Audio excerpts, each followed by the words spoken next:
Dice el necio en su corazón: no hay Dios. Se han corrompido e hicieron abominable maldad.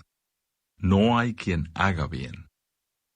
Dios desde los cielos miró sobre los hijos de los hombres, para ver si había algún entendido que buscara a Dios. Cada uno se había vuelto atrás. Todos se habían corrompido. No hay quien haga lo bueno. No hay ni aun uno. ¿No tienen conocimiento todos los que hacen iniquidad, que devoran a mi pueblo como si comiesen pan, y a Dios no invocan?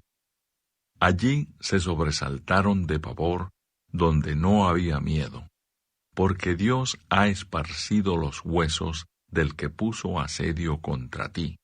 Los avergonzaste, porque Dios los desechó. Oh, si saliera de Sión la salvación de Israel. Cuando Dios hiciere volver de la cautividad a su pueblo, se gozará Jacob y se alegrará Israel.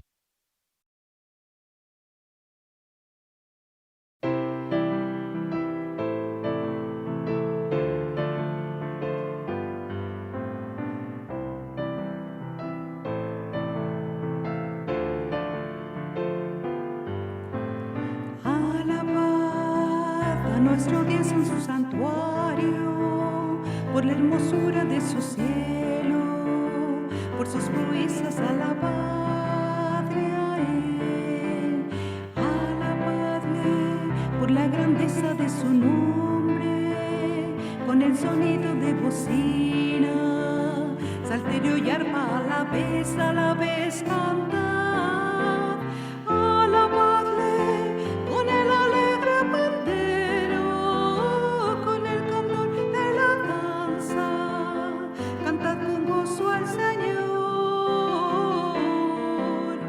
alabadle con cuerdas, flautas y címbalos de júbilo resonantes, en su lenguaje todo lo que respira, alabe al Señor, lo que respira, alabe al Señor.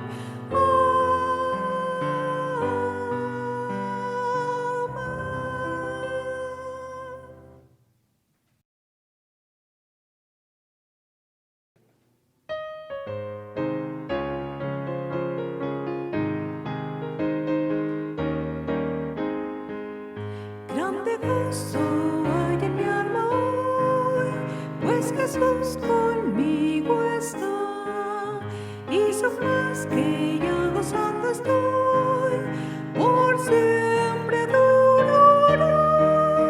Grande gozo, cuán hermoso, paso todo el tiempo bien feliz, porque tengo en Cristo grande y dulce paz, grande gozo siento en mí. Hay un canto en mi alma hoy, melodías a mi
Voy a invitarles, hermanos, a que abramos nuestras Biblias en el libro de Josué, capítulo número 7.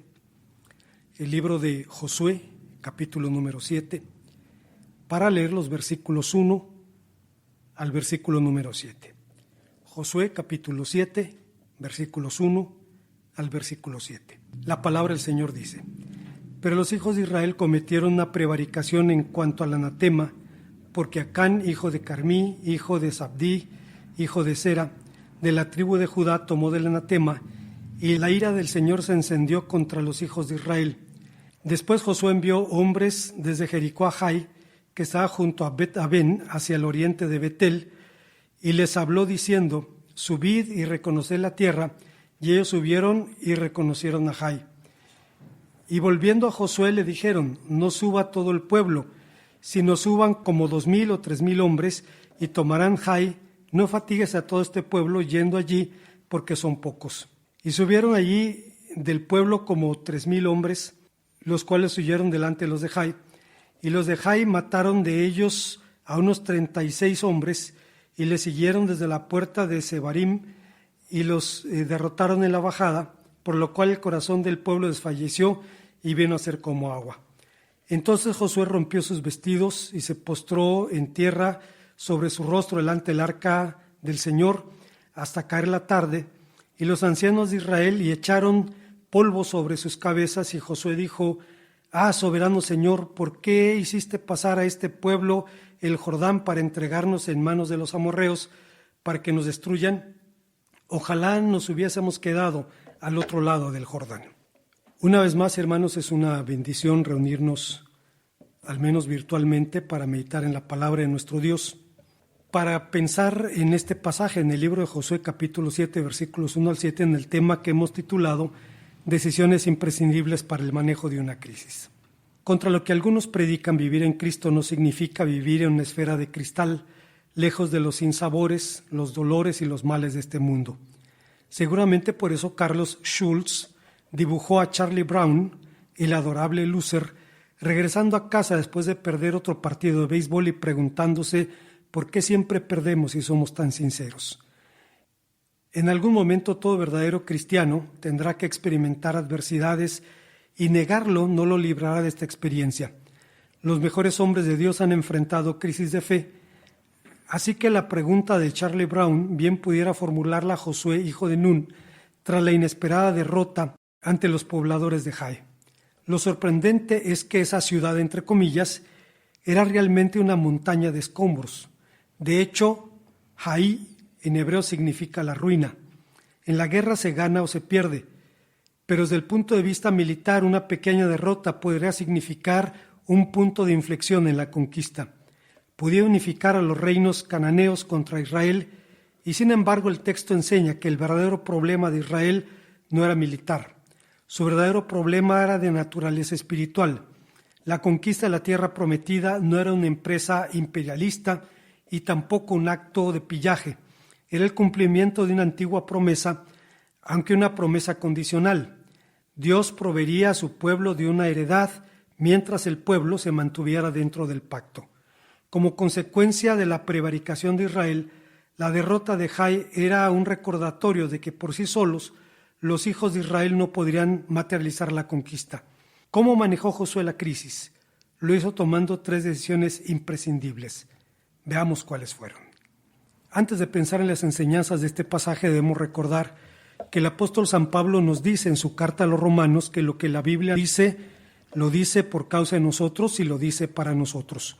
Su propósito es que por la exhortación y consolación de las Escrituras tengamos esperanza, de manera que un texto tan remoto en el tiempo y en las circunstancias al nuestro puede contener enseñanzas vitales para los creyentes de todos los tiempos.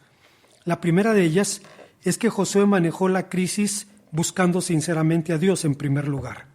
La vida cristiana está llena de pruebas y desafíos, y flaco favor hacemos a Dios tratando de negarlo. Bíblicamente hablando, declarar sanidad, prosperidad y victoria es lo mismo que decir 1, 2, 3 por todos mis amigos. Es un conjuro infantil que no termina con el mal, pues ni Cristo, ni Pablo, ni el resto de los apóstoles enseñaron jamás eso. La declaración positiva se fundamenta en el deísmo. en una idea que viene de la ya de por sí mal llamada metafísica y no de la Biblia. Promete una vida mágica exenta de dificultades que sin embargo tarde o temprano desilusionan a sus crédulos seguidores. En esa línea de pensamiento, Martin Lloyd-Jones, un médico británico del siglo pasado, decía: no hallo nada más desalentador en la vida espiritual que encontrarme con aquellos que dan la impresión de vivir siempre en la cumbre de la montaña. No encontramos eso en la Biblia. La Biblia nos enseña que los autores de los Salmos sabían lo que era estar abatidos y en graves problemas. Las doctrinas perfeccionistas jamás son verdaderas. No se dan en la vida de los que las enseñan, pues ellos también son criaturas falibles como nosotros. Proclaman sus teorías, sus doctrinas, pero no son realidad en su propia experiencia. En esa misma línea de pensamiento y hablando de las paradojas de la vida de fe, Juan Calvino decía de los creyentes: se nos promete la vida eterna, pero se nos promete a nosotros los muertos. Se nos anuncia una resurrección bienaventurada, pero entre tanto estamos rodeados de podredumbre. Se nos llama justos y sin embargo el pecado habita en nosotros. Oímos hablar de una bienaventuranza inefable, pero entre tanto estamos oprimidos por una miseria infinita. Se nos promete sobreabundancia de toda clase de bienes y solo somos ricos en hambre y en sed. ¿Qué se haría de nosotros si no nos apoyásemos en la esperanza? Regresando a nuestro relato. El relato de la escaramuza con los hombres de Jai llevó a Israel a una profunda crisis. Josué se abocó entonces a buscar las causas y las soluciones del problema, pero no reprendió a su estado mayor, ni reunió su cuadro de comandantes para revisar la estrategia. No responsabilizó a los jefes que dirigieron la operación, ni culpó a los hombres que huyeron delante del enemigo. En la antigüedad había muchas formas de castigo para quien rehuía el combate. Los romanos practicaban aquello que llamaban decimatio, que literalmente significa diezmar. Tomaban a las unidades acusadas de sedición o de cobardía, separaban a esa unidad, contaban a sus componentes del 1 al 10 y reservaban al que tuviera el número 10 sin importar su rango o su posición, y entonces literalmente el resto de sus compañeros los mataban con palos y con piedras. En tiempos más recientes, pistola en mano, los oficiales avanzaban detrás de sus propios hombres para disparar a quienes huyeran o intentaran desertar. Josué no emprendió ninguna medida punitiva contra sus hombres, porque sabía que más que una empresa militar, la campaña era una empresa espiritual. Si Josué hubiera enviado a 20,000 o a 40,000 hombres a Jai, el resultado no hubiera sido el mismo, hubiera sido mucho peor. El verdadero origen de la derrota tenía que ver con su relación con Dios. De modo que quebrantado buscó al Señor diciendo: soberano Señor, ¿por qué nos hiciste cruzar el río Jordán si vas a dejar que los amorreos nos maten? Si tan solo nos hubiéramos conformado en quedarnos al otro lado. Señor, ¿qué puedo decir ahora? Que Israel tuvo que huir delante de sus enemigos, pues cuando los cananeos y todos los demás pueblos de la región oigan lo que pasó, nos rodearán y borrarán nuestro nombre de la faz de la tierra. Josué sabía que con el Señor a su lado, Israel era invencible, pero si se apartaban de Dios, el Señor también se apartaría de ellos. La oración de Josué contiene una queja, casi un reproche parecido a aquel que los israelitas pronunciaron contra Aarón y contra Moisés en el desierto. Josué dijo: soberano Señor, ¿por qué nos hiciste cruzar el Jordán si vas a dejar que los amorreos nos maten? Pero había una enorme diferencia entre el reclamo del pueblo rebelde y la oración de Josué. Había una enorme diferencia entre la murmuración de la nación, de un pueblo rebelde y contradictor, y el lenguaje atrevido de la fe que lucha con Dios en oración. Había una enorme diferencia entre la incredulidad y una fe que no podía comprender los caminos del Señor e incluía la más urgente apelación al Señor para que realizase su obra del mismo modo glorioso en que había empezado. Josué sabía que el Señor no se apartaría ni alteraría los propósitos de su gracia. Así pues, tanto Josué como los ancianos del pueblo buscaron al Señor. Vinieron a él al tabernáculo y se postraron sobre sus rostros hasta la tarde. derramaron sus almas delante del Señor. Vinieron a Dios con la misma actitud de la que el predicador británico Charles Spurgeon decía. Venir a Cristo es una frase común en la Biblia. Se usa para describir esa acción del alma por la que, abandonando de inmediato nuestro pecado y nuestra justicia propia, volamos hacia el Señor Jesucristo y recibimos su justicia para revestirnos de ella y su sangre para que sea nuestra expiación. Venir a Cristo entonces encierra el arrepentimiento, la negación de uno mismo, la fe en el Señor Jesucristo, incluye en sí todas esas cosas que son acompañamiento necesario para estos grandiosos estadios del corazón, tales como la conciencia a la verdad, la diligencia en la oración a Dios, la sumisión del alma a los mandamientos del Evangelio de Dios y todas las cosas que acompañan el amanecer de la salvación del alma. La búsqueda de Dios fue el inicio de un diálogo y cuando Dios habló, su respuesta fue contundente. Levántate, ¿por qué estás allí con el rostro en la tierra? Israel ha pecado, ha roto mi pacto. Robaron lo que les ordené que apartaran para mí, y no solo lo robaron, sino que además mintieron y escondieron los objetos robados entre sus pertenencias. Por esa razón, los israelitas huyeron derrotados delante del enemigo. Ahora Israel mismo será apartado para destrucción. No seguiré más con ustedes a menos que destruyan las cosas que han guardado y que habían sido destinadas para la destrucción. Hay una segunda enseñanza en este pasaje. La palabra de Dios nos habla de cómo Josué se preparó para la batalla y lo hizo mostrando una genuina contrición. No puede haber mayor contraste entre el fin del capítulo 6 del libro de Josué y el principio del capítulo 7. El capítulo 6 termina diciendo: estaba el Señor con Josué y su nombre se divulgó sobre la tierra. Capítulo 6, versículo 27. Y el capítulo 7 principia con un enorme pero. Pero los hijos de Israel cometieron una prevaricación. Josué capítulo 7, versículo 1. Por sí misma, la derrota de Israel no era mayor problema, pues solo sufrieron 36 bajas. Su campamento no estaba bajo amenaza, ni sus tropas rodeadas.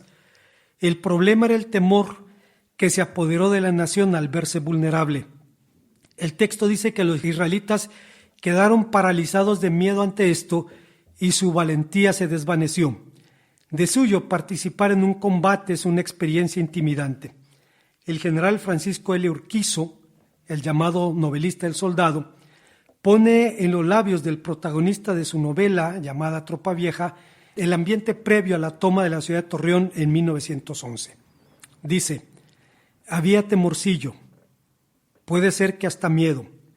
Así sucede en todos los combates antes de empezar. Las primeras balas son las que más enchinan el cuero. Pasando un rato, se ve venir las cosas más malas como si no tuvieran importancia y fueran lo más natural del mundo. El que diga que nunca ha tenido miedo en el combate no dice la verdad. Todos hemos sentido frío en el espinazo, aunque fuera al comienzo de la pelea. Cuando silban las primeras balas, no hay uno que no se encoja ni suma la cabeza entre los hombros, y el que diga lo contrario miente.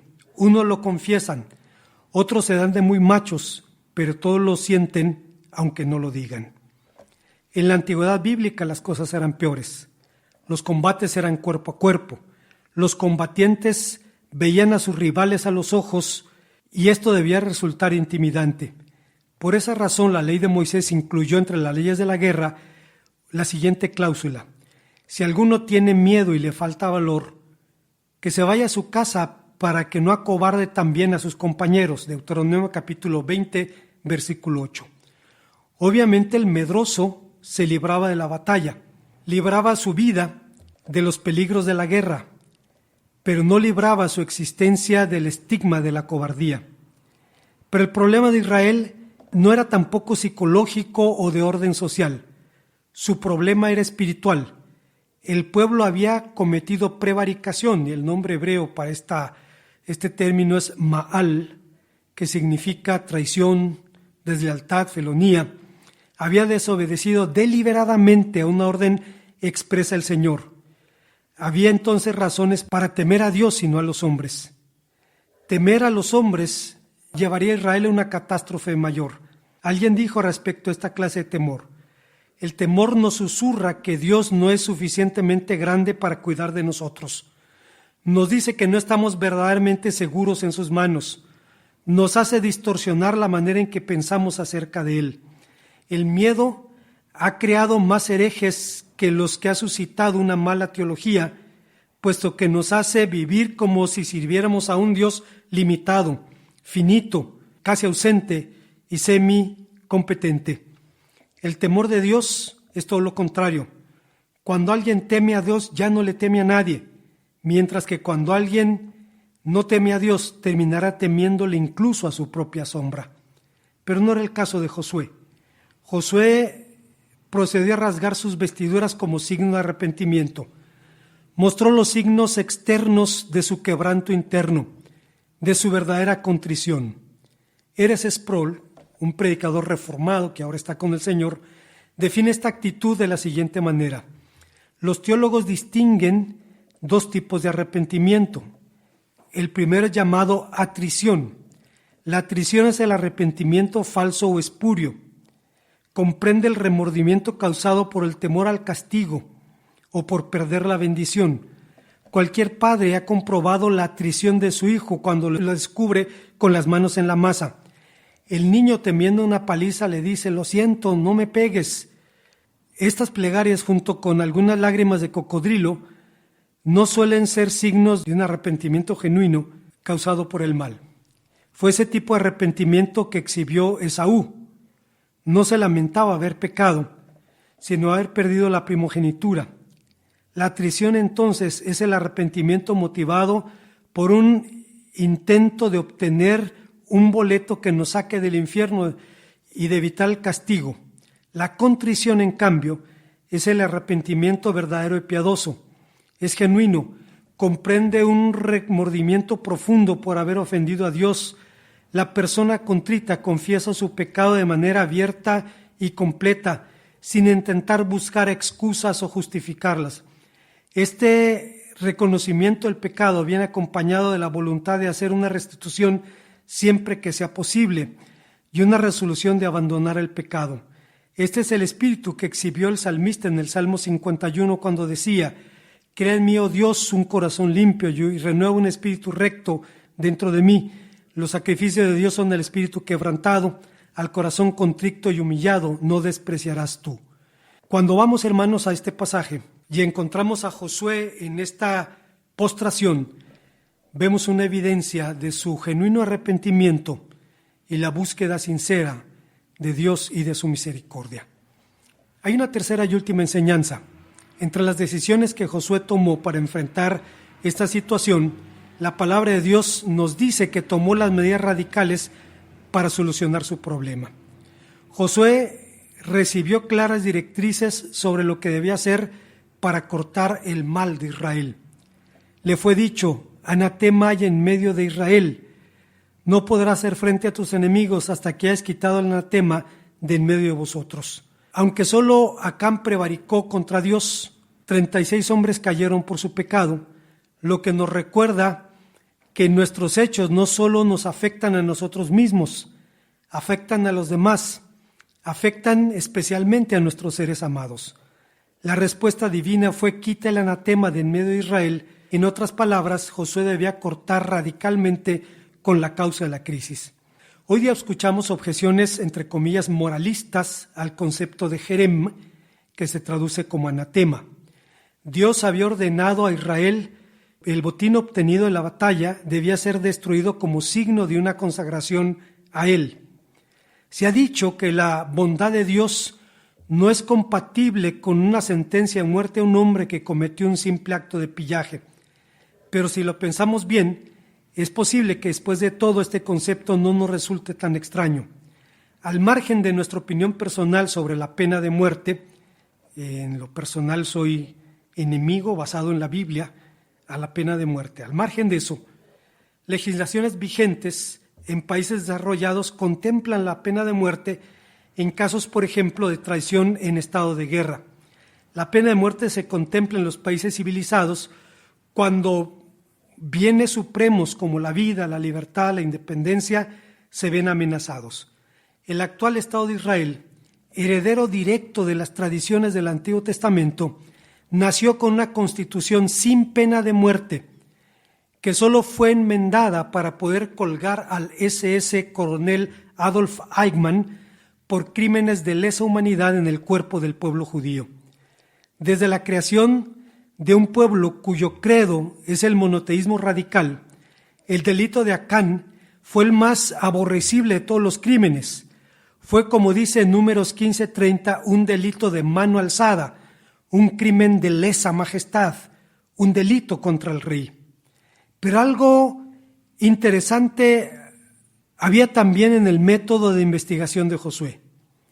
No me refiero al asunto de echar suertes, que era una práctica relativamente común en los pueblos del Antiguo Oriente. Sintomáticamente, la Biblia menciona la práctica de echar suertes, pero no describe ni el método ni cómo se interpretaban sus resultados, y creo yo que la razón es para evitar que andemos buscando la voluntad de Dios así. No me refiero a eso. Me refiero al método para identificar primero la tribu del infractor, luego el linaje, luego la casa y finalmente a la persona. Eso debió tomar su tiempo, pero un procedimiento necesario que evidencia que el Señor es paciente, no queriendo que nadie perezca, sino que todos vengan al arrepentimiento. Pero Acán esperó hasta el último momento, hasta el momento de estar delante de Josué para confesar su pecado. Se ha considerado también injusto que el culpable muriera junto con toda su familia. Se ha acusado a Dios de injusticia al hacer morir al justo con el culpable, pero la tradición judeocristiana es unánime respecto a este punto. La familia de Acán conocía su pecado y lo calló. Los sabios de Israel dicen: ¿por qué también fueron muertos los hijos y las hijas de Acán? Porque ellos sabían del asunto, pero no dijeron nada. Fueron condenados a ser apedreados y quemados, a ser apedreados porque sabían y no dijeron nada, y a ser quemados después de muertos, porque 36 justos murieron por esta su responsabilidad. Acán llegó a casa cargando con un extraño envoltorio, hizo un agujero en medio de la tienda y luego lo cubrió como si nada hubiera pasado. Obviamente su familia tuvo que saberlo, pero ese pecado provocó una terrible crisis en el pueblo de Dios, tal como puede hacerlo hoy en día. Puede erosionar el testimonio, que es el único argumento que el cristianismo tiene para hablar del amor de Cristo al mundo. Solo es posible demostrar el reino de Dios donde Dios es el rey. ¿Con cuánta razón entonces diría Carlos Spurgeon? Hipócrita, te decimos que eres un necio cuando piensas en albergar un pecado secreto. Eres un necio por una razón especial. Tu pecado no es secreto, es conocido y será revelado algún día, tal vez muy pronto.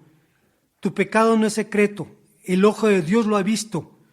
Tú has pecado delante de su rostro, has cerrado tu puerta, has cerrado las cortinas, te has ocultado de los ojos del sol, pero el ojo de Dios traspasa la oscuridad.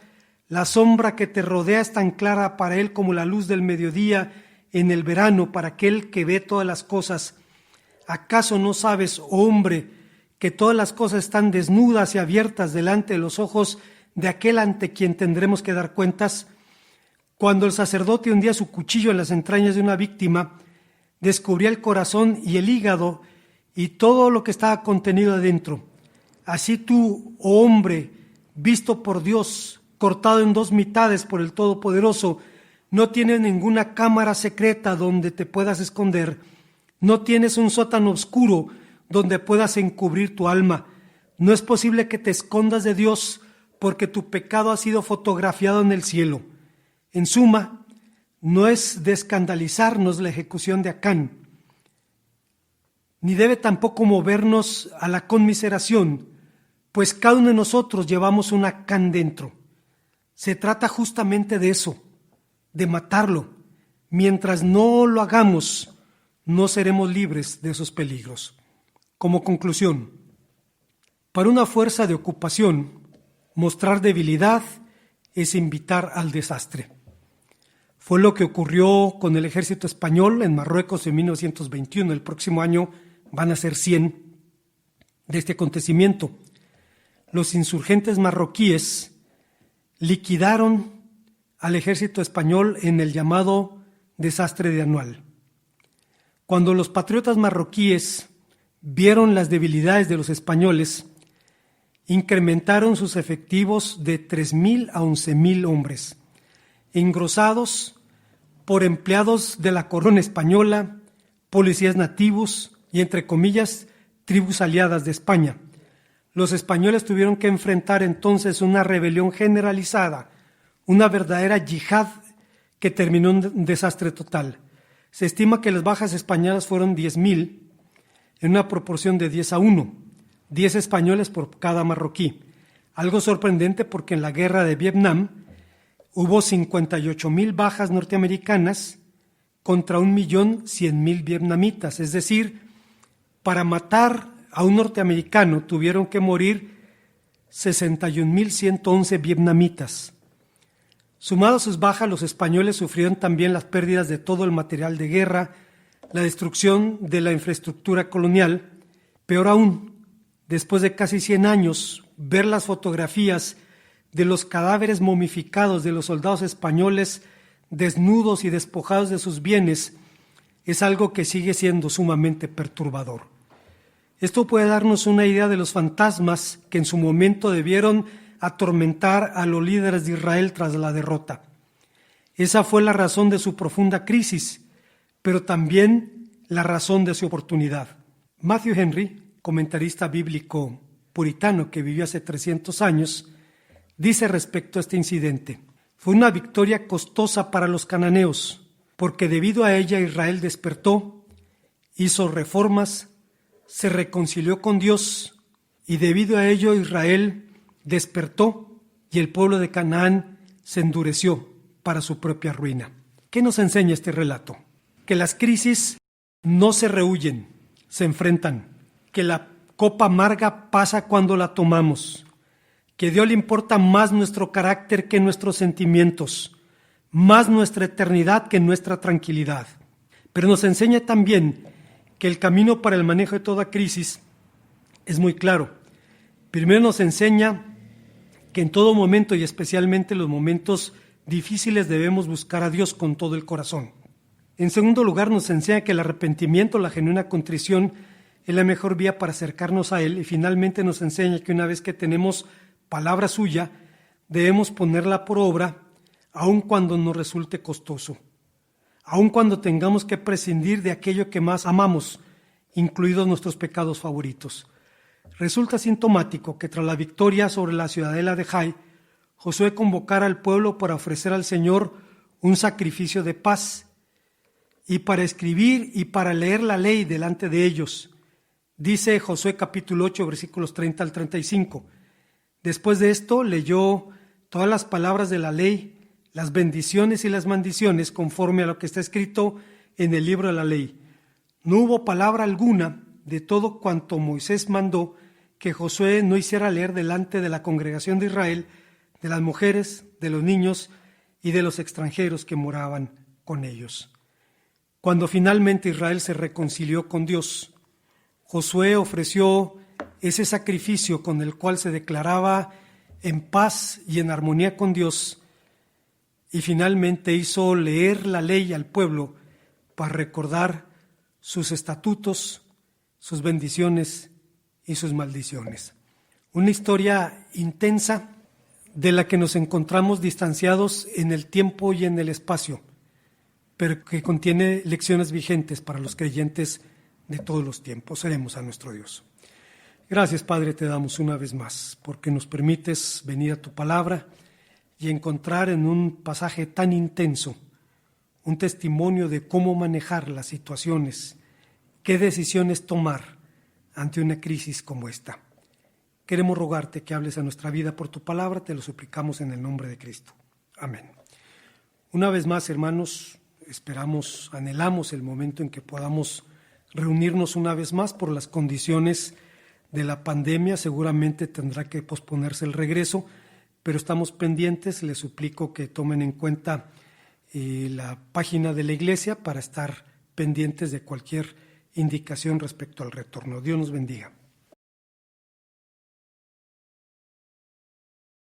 Mas tú, hombre de Dios, huye de estas cosas y sigue la justicia, la piedad, la fe, el amor, la paciencia, la mansedumbre. Pelea la buena batalla de la fe, echa mano de la vida eterna.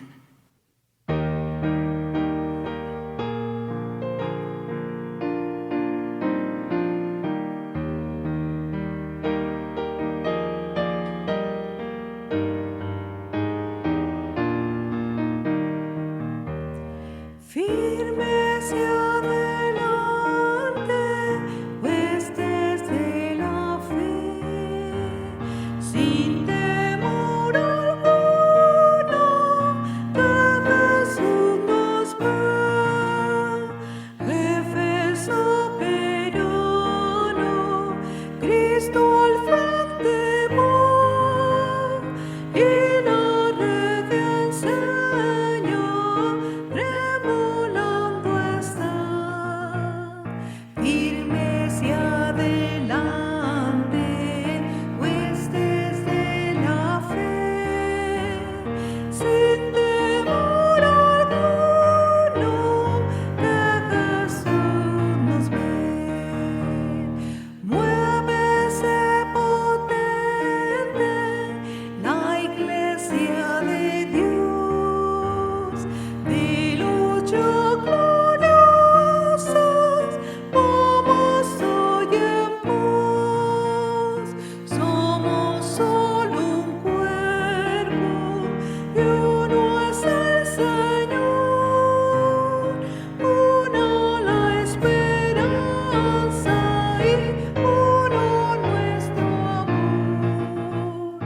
Be